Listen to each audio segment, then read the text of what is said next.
When I was 7 years old, while playing hide-and-seek with my younger sister, an earthquake suddenly occurred. I was rescued by my parents first, but the rescue team searched for 3 days and 3 nights without finding where my sister was hiding. My parents questioned me with red eyes, but I just muttered in a daze. I don't know where she is hiding. Since that day, my parents, who always pampered me like a princess, never smiled at me again. This time, they were preparing to visit my sister's grave, and just because I said I wanted to go along, my mother broke down again. Get out. It's all because you demanded to play hide-and-seek that you killed your sister. Didn't you want to hide? Then crawl inside. Mom screamed until her voice was hoarse and roughly stuffed me into the suitcase. But she forgot that this type of suitcase, once locked with a code, cannot be opened from the inside by me. I obediently curled up and crawled into the cramped space of the suitcase. Over the years, I had become used to treating the suitcase as my secret base. Every time Mom lost control and smashed things on the table, with just a glance from Dad, I would immediately crawl in, zip it up, and pretend not to hear anything. Just like playing hide-and-seek, I started counting, preparing to count to several tens of 10,000. But this time, I didn't finish counting as usual. The cramped position for too long made my limbs numb, my knees pressed against my chest, making it difficult to breathe. I used my small hand to pry at the gap in the zipper, but no matter what, I couldn't push it open. Are JoJo's things all in the suitcase? I'll put it in the car. Dad's voice drifted over, and hope immediately flared up in me. I just wanted to apologize, to ask Dad to open the suitcase and let me out. With a violent shake, I felt the suitcase being lifted and then turned upside down. My body was suspended upside down inside, and a suffocating sensation hit me in an instant. I tried to struggle and bang on the inside of the suitcase, but the walls were too thick, and my strength was too weak. Even the sounds I struggled to make were drowned out by my parents' voices. The master said, whatever needs to be burned must be burned completely. If you don't send the trapped child away, she won't be willing to leave. Shut up. Isn't this all Heather's fault? It was she who harmed JoJo. Mom's sharp voice cut in. If she hadn't dragged JoJo out to play hide-and-seek, would the girl have lost her body? My JoJo doesn't even have her bones left. The second half of her sentence became hoarse, every word heavy with leaden pain. My throat felt as if it were suddenly strangled, unable to make a sound anymore. My sister's death was like a sharp arrow piercing straight into my heart, long since merged with my flesh and blood. In the stifling space, the air thin and turbid, my mind became increasingly numb, and my consciousness began to blur. Dazed in suffocation, I seemed to see a little girl standing far away, calling me with a clear voice. New child, big sister, let's play hide-and-seek. I'm going to hide now. I held my body for a moment, as if by physical reflex. My knees went soft and I knelt down with a thud. Don't. Let's not play hide-and-seek anymore. Sorry, JoJo, it's my fault. I harmed you. The apology I had thought of countless times while locked in the suitcase came out stuttered and messy when I spoke. I actually wanted to say, if possible, I would willingly trade my life for hers, just as Mom had prayed again and again. Lifting my head once more, my soul unexpectedly drifted lightly out of the suitcase. But in front of me was not the sister I dreamed of day and night, but Mom standing in a daze. She muttered as if talking to herself. Do we really have to burn it all? JoJo's things, her clothes, the doll I sewed for her by hand. Bit by bit, I dug them out from the rubble. It's all Heather's fault for harming her. JoJo can't even rest in peace in death. Tell me, is she the retribution heaven has sent down on me? Mom's emotions became agitated again, the sadness between her brows turning into deep hatred. She believed the master's words, thinking that the dead must have a whole body to be reincarnated, and I was the one preventing my sister from finding peace. Dad gripped the steering wheel so hard his knuckles turned white. He turned his head, his face wrinkled and weary, his eye sockets sunken, even his voice was weak. It's been a long time, as the master said. JoJo should go where she needs to go, and the living should move on. He forced a smile. Later, we can have another child. The three of us will live happily. Dad's voice was light, but my soul trembled a little. A family of 3 without me. I was the thorn my parents wanted to pull out the most. Actually, I always knew, the face identical to my sister's and her life that I was carrying on my shoulders. That's why a few days ago I secretly went to many orphanages, summoning all my courage to ask the director if they accepted children. But now looking at my transparent body, I felt this might be better. If I'm dead, my parents won't see me and be in pain. Will my sin in their hearts fade a little? The closer the car got to the destination, the more visibly Mom's body trembled. It had been nearly 5 years since the earthquake. The place where it happened had changed completely, with new buildings springing up close together. Only the patch of land where my sister and I met with the accident remained desolate and ruined. I remembered clearly that day. My parents dug through every block of stone in the rubble like crazy, disregarding everything until all 10 fingertips were bleeding. Jojo likes barbecue-flavored potato chips. I specifically bought a few extra packs. And there's fragrant milk too. I brought quite a lot. Dad took the food from the car and laid it out on the desolate ground one by one. Mom's eyes were already soaked. Seeing Dad take the suitcase down, she immediately rushed forward but was blocked by Dad. "Let me just take one look," she begged, her voice full of despair. Fatigue and heartbreak were evident between Dad's eyebrows. Dad put his hand on the suitcase's combination lock, seeming to hesitate. My heart felt choked in my throat. Did Mom and Dad discover it? Did they realize they took the wrong suitcase, that inside was not my sister's belongings but my body? Looking will make it harder to let go. Forget it. Don't open it. Let the past remain in the past. Dad sighed helplessly, but Mom's hand still didn't withdraw. While the two were still struggling, Dad's phone rang. He picked up, and on the other end was the anxious voice of the maid. "New, via phone, Mr. Hayes, I can't find Heather again. She's hidden somewhere again." Mom snatched the phone, her emotions igniting. "Why do you care? She's doing it on purpose, deliberately choosing this very day to cause trouble for us. Ms. Wu, lock her door, let her hide to her heart's content." Annoyance also appeared in Dad's eyes. I also told the Annie not to worry about it anymore. Then he abruptly hung up. Does she think hiding and not appearing in front of me will earn forgiveness? Mom snorted coldly.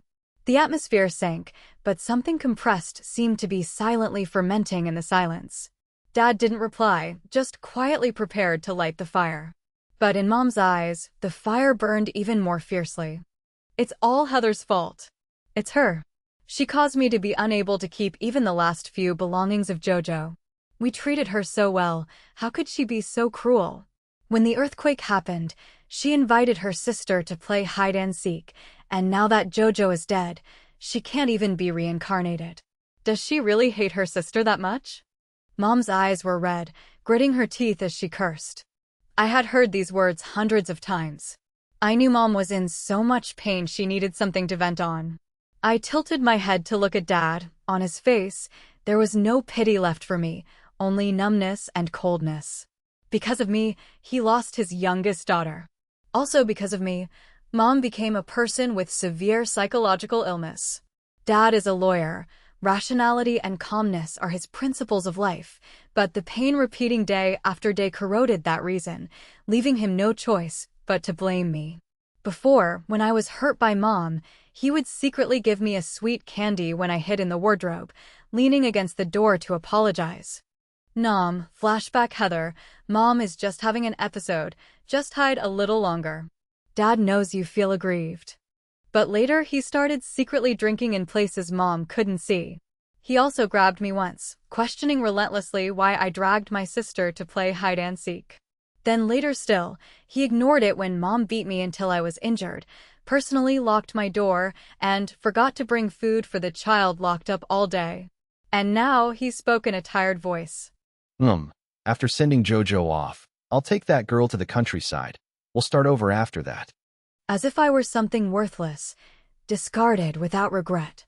My heart seemed to skip a beat.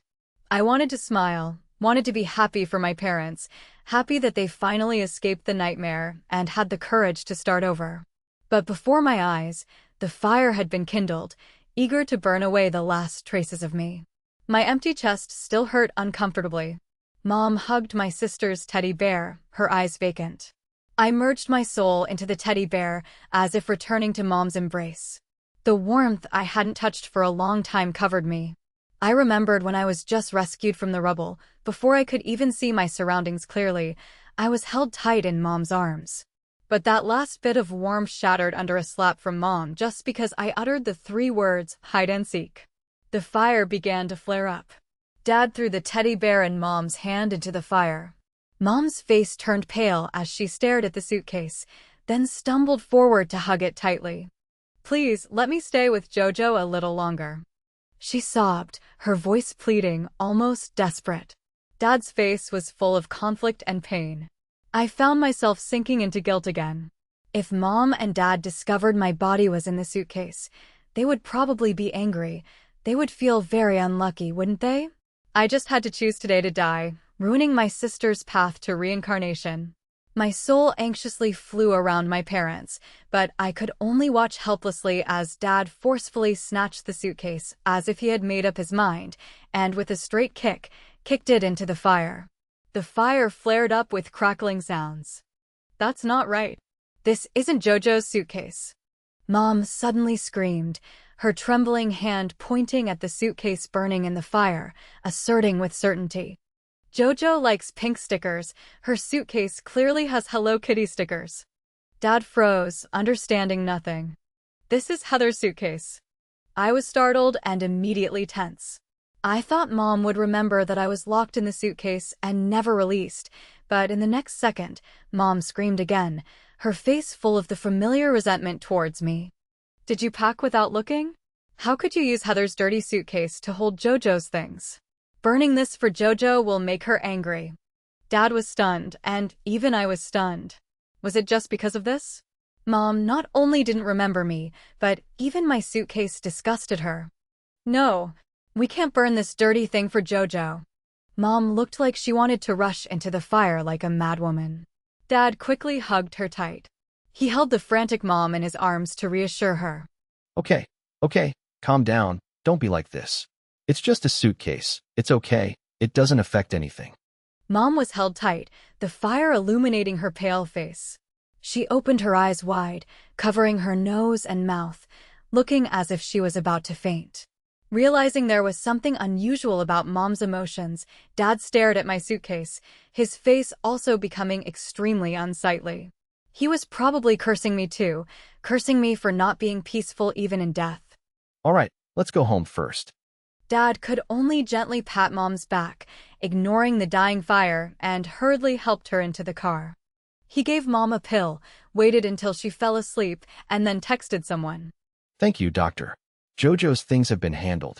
Please tell my wife that the girl has successfully reincarnated. The other side replied very quickly. Nom. Reading message, you're welcome. I hope this therapy can help your wife get through it. We'll schedule the next appointment. Only then did I understand there was no master at all. It was just a play staged by Dad and the psychologist to help Mom escape the nightmare that had lasted for years. A clever plan, if not for me.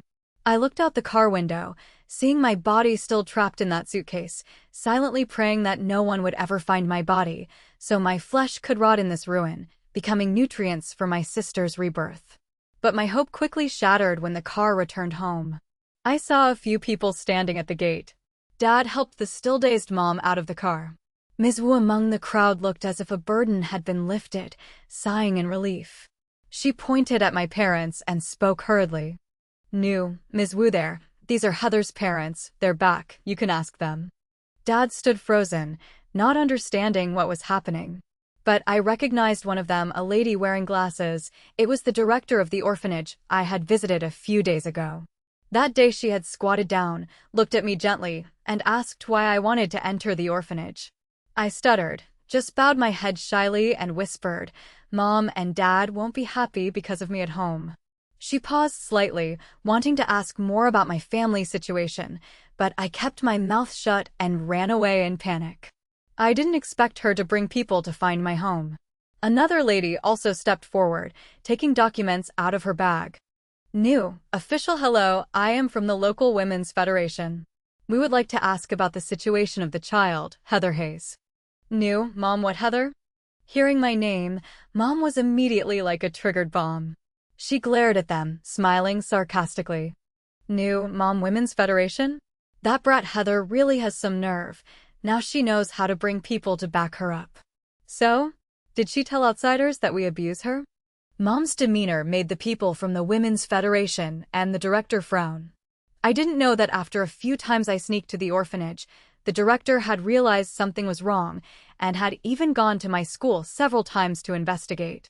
The teachers also recalled very clearly. Nom, teacher, flashback, this child is usually very quiet and quite introverted. Mentioning her parents, I seem to rarely see them, or the parents often ask for leave. Every time after school, she has to wait for all the students to be picked up before walking home alone quietly. So the director was worried and specially contacted the Women's Federation to ask about my situation. Sorry, but you don't seem to have the right to interfere in other people's family affairs. Dad stood in front of Mom, frowning, his voice full of annoyance. Ms. Wu, don't let random people into the house in the future. He put his arm around Mom, wanting to go in, but the director stepped forward and spoke gently. New director apologies to Heather's father. The thing is, Heather ran to the orphanage several times saying she wanted to live with the children there. We wanted to investigate a bit to see if this unusual behavior is due to any difficulties the child is facing that adults don't know about. Is Heather at home? Can we talk together? Mentioning my name, Dad paused slightly, seemingly only now remembering that I was also his daughter. New Mom, Heather wants to go to an orphanage? Good. That's exactly where she should be. When she was born, I don't know why I didn't just dump her in there. Mom screamed, her emotions becoming more and more out of control. Ms. Wu, take the mistress back to the car first. I'll get some medicine, then take her to the hospital. Dad turned to instruct, his eyes looking at the people from the Women's Federation turning cold. My wife isn't well. I have to take her to the hospital. He turned back into the house, slamming the door shut with a bang. Looking exhausted, he stumbled towards the bedroom but tripped over something at his feet. Dad steadied himself and looked down. It was a suitcase he had kicked over. And spilling out of the suitcase were my sister's clothes, my sister's dolls, my sister's small blanket. In that moment, Dad went numb. After a moment of numbness, he rushed to my room, tremblingly unlocked it, then opened the wardrobe, searched the bookshelf, even looked under the bed, but there was no sign of me anywhere. Heather, where are you? Stop hiding. My soul hovered beside him, watching Dad search every small corner of the house. What does it mean? Will Dad really find me? That day playing hide-and-seek, unable to find Jojo, my parents suffered for a lifetime. But I'm different. Not finding me means I'm atoning for my sister, so my parents can open up a new life.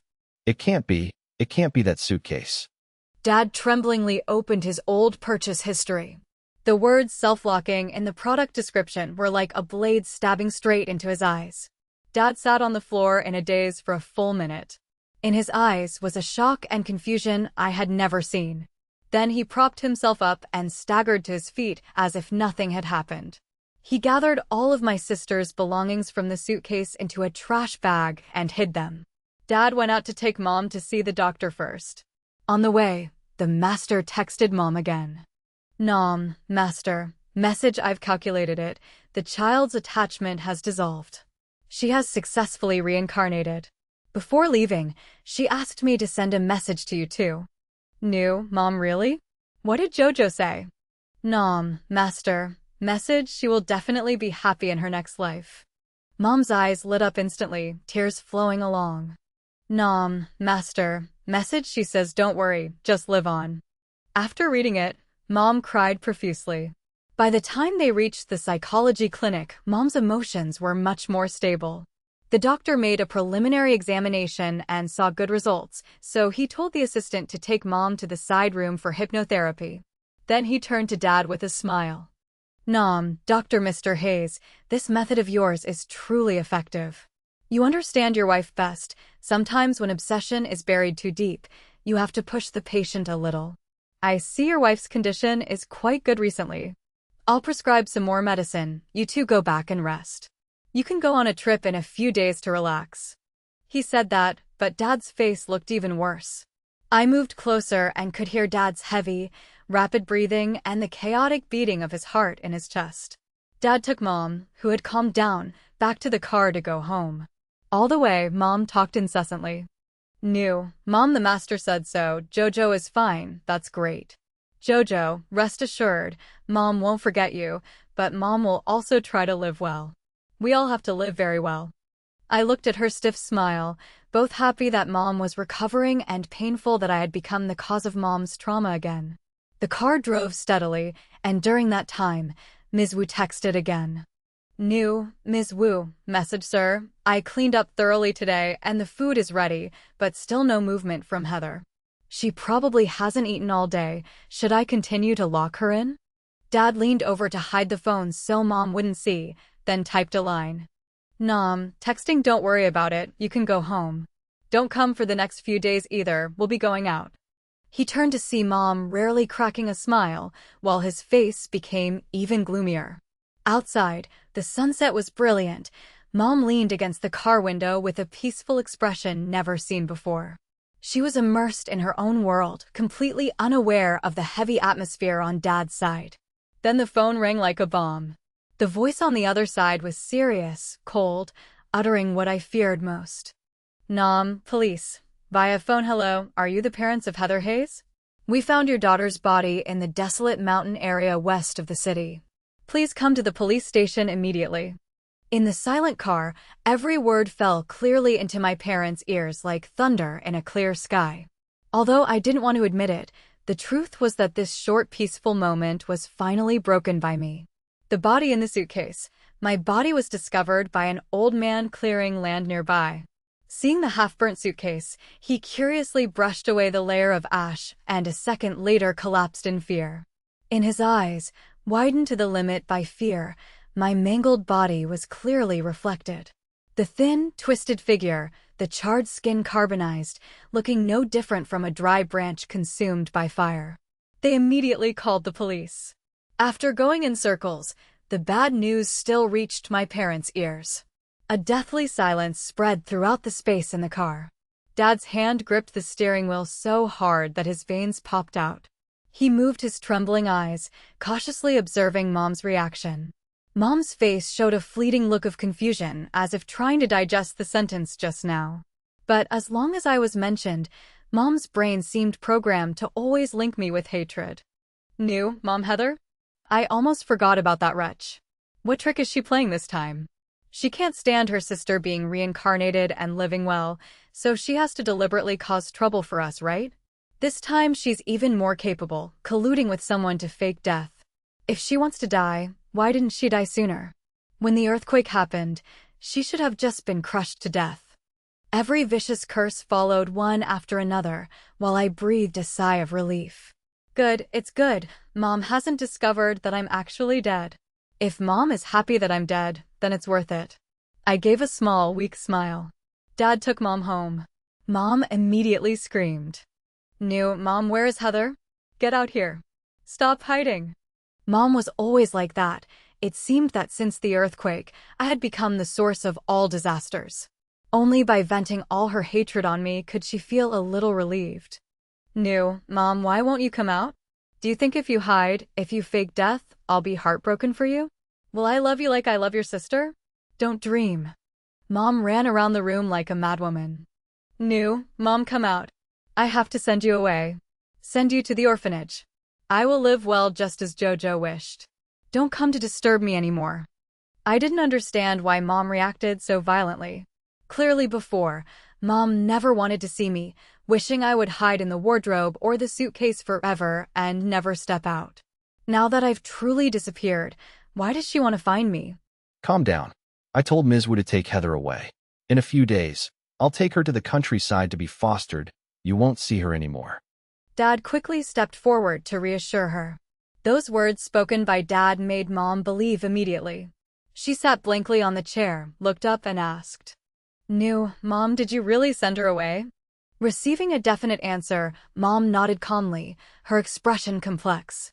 No more screaming, no more cursing me. Perhaps she felt liberated. After soothing Mom, Dad used the excuse of being busy with work to leave the house again. I knew Dad was going to collect my body. Arriving at the police station, Dad was indeed interrogated. Police, why was the child in the suitcase? And why did the suitcase appear in that wasteland? Who lit the fire? There were no surveillance cameras there anymore. Dad had to explain everything. I looked at the police officer's grave face, his eyes looking at Dad like a criminal. Anxiety flew wildly in the air. It's not Dad's fault. My death has nothing to do with my parents. But no one heard my voice. Only Dad remained calm as he recounted everything, his voice like dead water. 5 years ago, an earthquake happened there, and my youngest daughter died under the rubble. My wife developed a psychological illness because of it. This time I put the girls' belongings in a suitcase, intending to burn them together, considering it as sending her on her final journey, and also to force my wife to step out of the past. It's just, I didn't expect Heather to crawl inside herself, and then be taken by mistake by me. He finished speaking calmly and then went with the police to stand before my body. The dad, who was always clear-headed and opinionated, seemed completely disorganized at that moment. He stood at the door, his steps halted, not daring to move forward. Only after taking 2 deep breaths did he continue to step forward. And then he finally saw me. In just one day, I had turned into a corpse without any sensation. My whole body was severely charred, and the tips of my limbs were no longer intact. What shocked people the most was my shrunken body and distorted face, so much so that no expression could be distinguished. Is this Heather? He spoke hoarsely, but dared not believe it was me. The police didn't answer. Following his gaze, they looked at the corner of the wall where the charred suitcase was placed. It was indeed the one taken away this morning. The room instantly fell into a deathly silence. Suddenly, a shrill female voice tore through the atmosphere. Mom, where is Heather? Tell that brat to get out here. What trick is she planning now? She's got some nerve, daring to drag the police into this. I drifted outside, seeing Mom struggling out of the policeman's grasp. Seeming to have a premonition, she rushed straight into this room. And then met her gaze. Mom, isn't this great? Heather is getting more capable, staging such a big play. Mom spoke sarcastically, but her voice trembled as if even she didn't expect it. A young policeman intervened, looking awkward. Young police officer, this woman claims to be the victim's mother, insisting on rushing in. Mom, victim? How would Heather dare to die? Her life is tough. Even such a big earthquake couldn't crush her to death. Mom cursed angrily, trying to maintain her momentum as before. But the white light shining down from above made her face pale and bloodless. Before the cursing ended, the smell of the corpse in the air quickly crept into her nose. The first reaction came from the body. It is often said that when people feel pain, the first reaction is in the stomach. Mom was caught off guard, her stomach churning, leaning against the wall and starting to retch. Her eyes stubbornly refused to look down, but finally had to fall on my body. The charred body, the face no longer having a shape. I don't know if Mom recognized me. I only saw her vomiting endlessly from discomfort, physiological tears wetting her face. Mom looked so pathetic. Since my sister died, Mom seemed to live forever in that wretchedness. In my memory, the knowledgeable, gentle, and always smiling mother had disappeared long ago. She became disheveled, sloppily dressed, screaming wildly, bitter and cruel. I used to think my death could liberate Mom, but in the end, I ruined everything once again. Forensic doctor, the autopsy results are in. The direct cause of the victim's death was asphyxiation. In other words, before being burned, she was locked in a sealed suitcase for over 4 hours. Before dying, the victim was suspended upside down in the suitcase, leading to severe hypoxia. And in the victim's fingernails, we found many fragments from the inner lining of the suitcase. The forensic doctor recounted up to here, his voice calm as if narrating, suddenly choked up a little. Forensic doctor before death, she certainly endured a lot of pain. The air stifled for a second, as if a heavy stone pressed on everyone's heart. As if feeling that pain with me, everyone in the room found it hard to breathe. Old police officer, so why was the child in the suitcase for over 4 hours? Locked inside, and you two as parents didn't discover it? An older police officer spoke coldly, his eyes sharp as a hawk staring at Mom. The moment their eyes met, it was like igniting Mom's long-suppressed emotions. Knew, Mom, she wanted to play hide-and-seek herself. She crawled in there herself. It's all her fault. Serves her right, she should have had this ending 5 years ago. Mom spoke every word, her voice hoarse like a bird with a broken neck, trying to scream until her last breath. My parents were detained at the police station. If not for Mom's crazy cursing, perhaps Dad could have handled everything smoothly.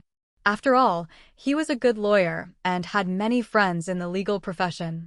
This matter was originally just an accident if one knew how to speak. But the police found many people to investigate: Ms. Wu, the orphanage director, my teachers, neighbors. Neighbor that used to tell her to go play hide-and-seek, and then Heather obediently crawled into the cupboard or suitcase. The adults even said not to mind, just let her hide. Very strange. Teacher, and they rarely cared about the girl, didn't even call her for meals. It's obvious to anyone that this couple doesn't like their eldest daughter. Neighbor, his wife mumbled all day. She looked normal in the neighborhood before, kept saying she only had one child named Jojo. Later we found out Jojo was the youngest daughter who died. Teacher, the parents rarely came to school. The girl always walked to school and back alone. Director, that's right. Heather came to the orphanage several times, saying she wanted to stay. The child seemed unwell. I suspected she might be suffering from domestic violence. All testimonies were recorded. Dad looked at them and just smiled slightly, not denying. Dad, I apologize. I will stay to cooperate with the investigation. But my wife has a psychological illness. She just showed some improvement. Can you please not stimulate her anymore? He made a request, but the police couldn't agree to let Mom return to the hospital. Instead, they called a doctor. While implementing a soft approach, they were also cruel to the end. The police opened the recording in the house, playing it in front of my parents. In the video, Mom lost control once again, frantically taking a glass of water on the table and throwing it at my head. I stood silently, the broken porcelain grazing my cheek, still smiling foolishly at Mom. Mom in real life froze at that moment. She was temporarily pulled out of her agitated state by the psychologist. I didn't know how sane Mom was at this moment. I only saw a look of confusion and doubt flash in her eyes. Perhaps she was also wondering if that crazy woman in the video was really her? Mom in video, get out. Get away from me. It's all because of you, wretch. Those familiar curses again, that action repeated countless times. In the video, Mom dragged me to the suitcase. I didn't cry, didn't resist, like a lifeless doll letting her stuff me in. I obediently curled up as if returning to my mother's womb. The moment the suitcase lid closed, I smiled with longing, softly calling Mom. Even now, I don't clearly know why I spoke up then. I only remember the last moment when I saw Mom. A ray of sunlight quietly shone into the room. The thin golden light covered her face, making those features gentler and warmer than ever. As if returning to the old days when my sister and I held hands looking up at Mom. I almost didn't think my lips touched, naturally like flowing water, letting out the call. Heather in video, whisper Mom. That call followed me through my short life, like an umbilical cord pulling me to the world, then invisibly tightening around my throat. The sound was really very soft, no one would have heard it then. But in the absolute silence of the police station, that call became clearer than ever.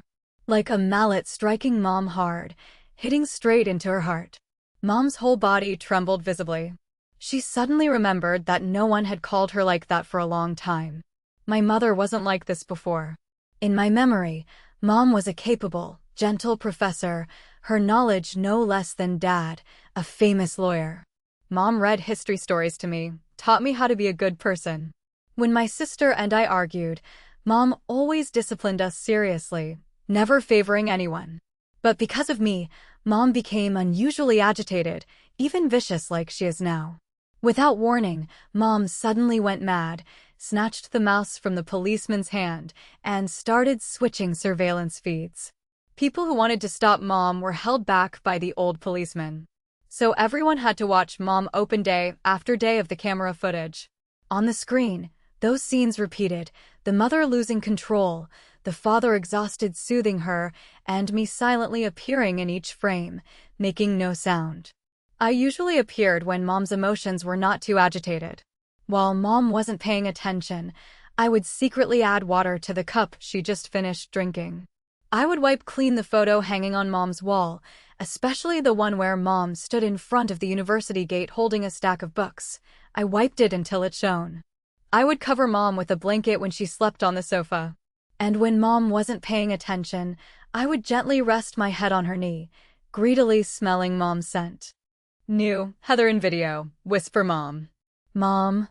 Only then did I dare to call that name, softly, tremblingly, but sincerely. The camera paused at the part where Mom was sleeping, frowning due to a nightmare. And I gently patted Mom's back, singing the lullaby Mom used to sing for us when we were small. The frame froze and reflected Mom staring blankly at the screen. Her eyes were vague and panicked like a child who didn't know what to do. For years, Mom had been locked in a loop of nightmares, trapped in hatred for me. She didn't see me, didn't remember I used to be her pride, her treasure. Until this moment, the news of my death was like a large stone hitting without warning, smashing the thick wall between mother and daughter. She realized, even though she only sent me hatred and bitterness, I was still like a small sprout of grass easy to raise. Just having been nurtured by Mom a little, I would try to survive, then stubbornly risk my life to pour all my love back to Mom, even if she never accepted it. New, Mom, where is Heather? Where is Heather hiding? History seemed to repeat itself. Mom stood up and grabbed Dad's sleeve, her voice trembling. New, Mom, tell her to stop hiding. Hide and seek isn't fun. Stop hiding. She looked up and met Dad's eyes.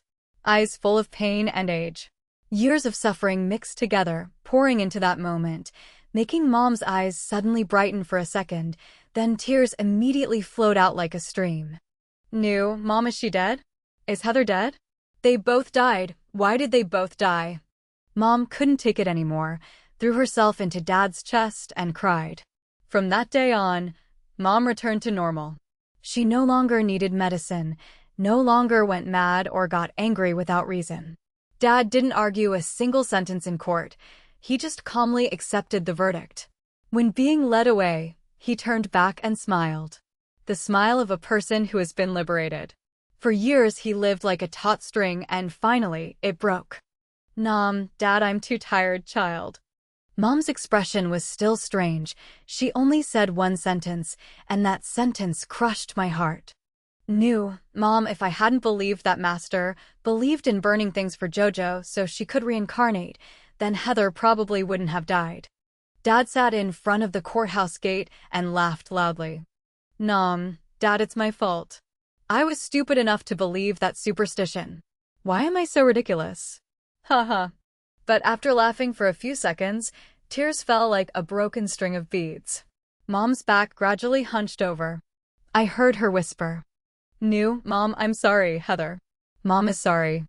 I flew in front of Mom, using my fragile soul to wipe away that tear. I wanted to say, I don't blame you, Mom. A gentle breeze blew past, carrying away Mom's tears, carrying away my love and resentment, and carrying away my soul as well.